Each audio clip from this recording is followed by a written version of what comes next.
If Africa had true unity, if it had strong industries, if it built its own schools, satellites, weapons, and defense systems, there would be less to steal. We supply the raw materials, but we buy back everything, even bullets. Which African countries manufacture their own weapons? A few, like South Africa, Egypt, and Nigeria, have limited defense industries. Sudan has tried too. But for the vast majority, we export iron and import machetes. We export copper and import handcuffs. Most African countries can't produce the tools they need to defend themselves, let alone innovate militarily. And that is not by accident. It is by design. We export gold and import tear gas. We export uranium and import candles. That is not weakness. That is designed dependency. They block development, so Africa remains weak.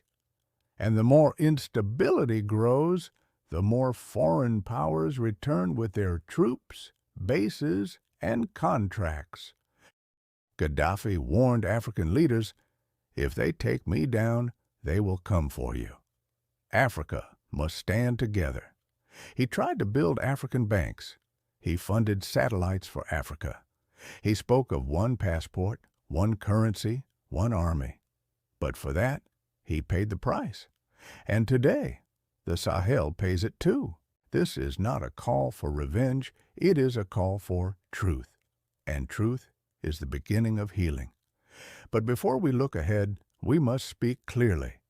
The West is not merely watching terrorism in Africa. It is fueling it.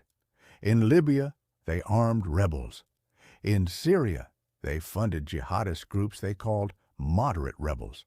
Some became ISIS. Others, like Ahmed al-Sharaa, led al-Qaeda-linked forces and later rebranded as Hayat Tahrir al-Sham. Ahmed al-Sharaa was once on the U.S. Most Wanted list with a $10 million bounty. His group is still listed as a terrorist organization by the United Nations. Yet in May 2025, the UN granted him special clearance to travel to France, where he was welcomed by President Emmanuel Macron. That is not neutrality. That is complicity. When terrorists serve Western interests, they become partners. When they fight African governments seeking sovereignty, they are left untouched. That's the link.